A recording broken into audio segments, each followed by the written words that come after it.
Hey, what's up everyone, SKULM here. In today's video we're going to talk about the Gauntlet from a Necromancer POV, obviously from a bit more competitive focused issue. So if you're new to the channel, if you don't know who I am, let me quickly introduce myself. My name is SKULM and I'm a competitive player. I play Necromancer, and as you can see on week 1 I managed to get into the Hall of the Ancients. I have been speedrunning Diablo 2 and Diablo 4 for a very long time. I have been speedrunning Diablo 4 since season 0, pre-season, and I'm also one of the few Necromancers who actually cleared the tier 100 Nightmare dungeon before the nerfs.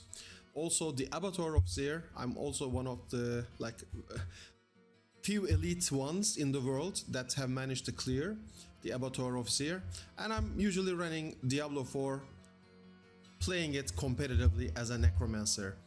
Now I am going to show you my route for week 2. Definitely it's going to be playing in the background, but I also want to talk a bit more about the Necromancer and the build that I'm currently playing. Now most of you know me as a Bone Spear Necromancer, which is my main spec. Also Summon Necromancer as well. I've been playing summons and I love Summon Necromancer. This is like not a secret. However, I don't have many experience. I don't have much experience playing as a Blood Necromancer, especially the endgame version. I did play Blood Surge when I was leveling and racing and whatnot, but as Blood Surge endgame, especially for gauntlets, it's kind of first for me. So I'm going to show the spec first, pretty quick. You don't need Shaco, but it is pretty good to have.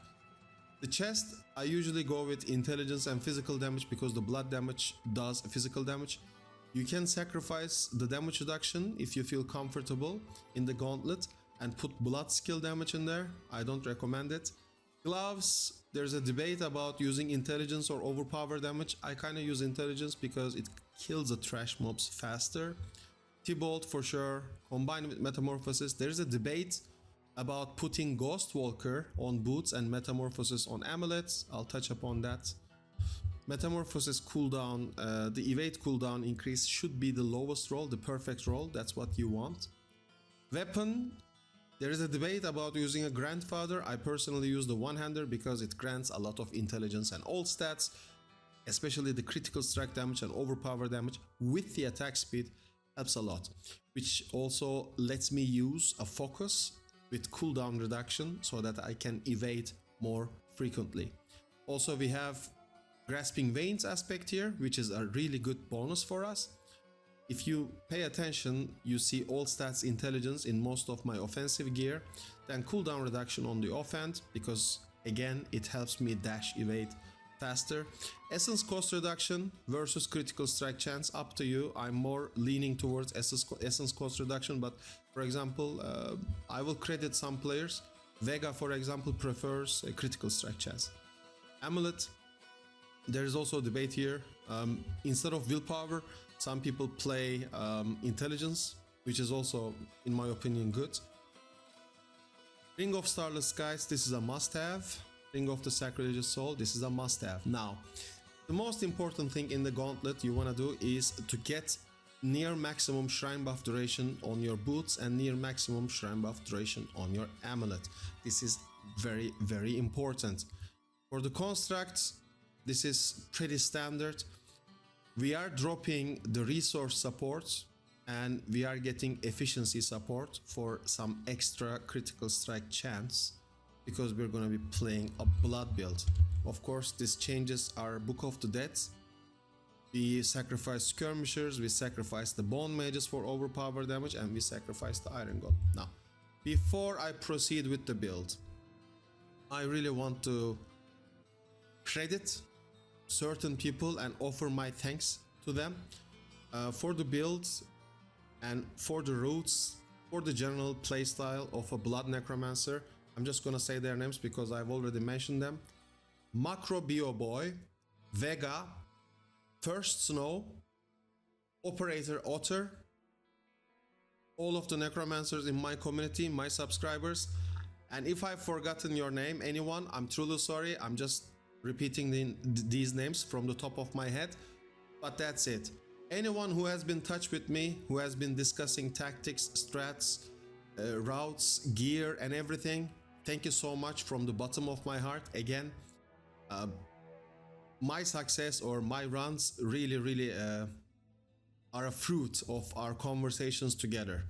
Now, I'm going to link a build planner. I'm working on it, so I'm just showing you the Paragon board, but really just check the planner because it's easier that way. For the skills, I do have a little trick up my sleeve.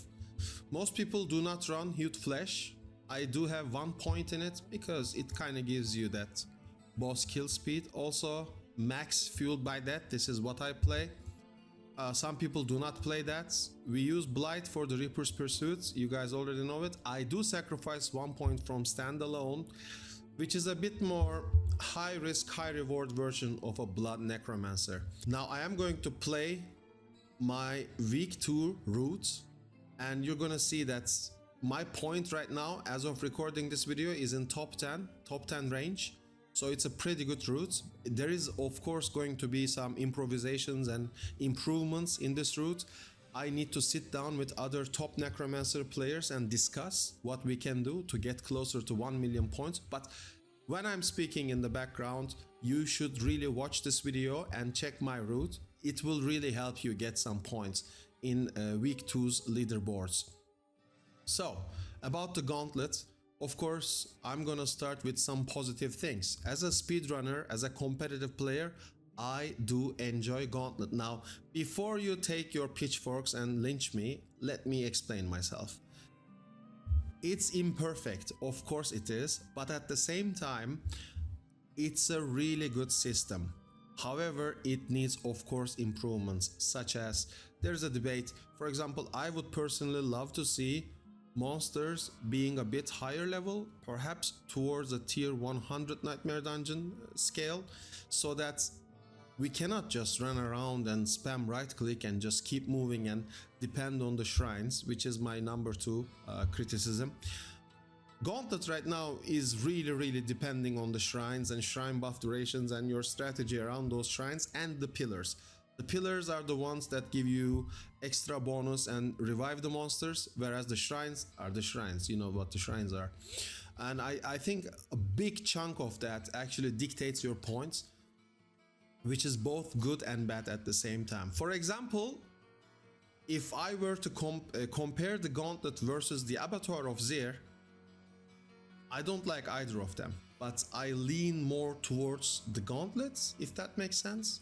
However, I think there should be a perfect balance of an endgame content which is both challenging and also goes towards the speedrun, speedrun content. Usually speedrun content is easy, so it's all about not making a mistake. It's all about being as fast as possible. This is against casual gameplay. Lots of casual players do not like speedrunning because when it comes to speedrunning, it is incredibly important to optimize everything.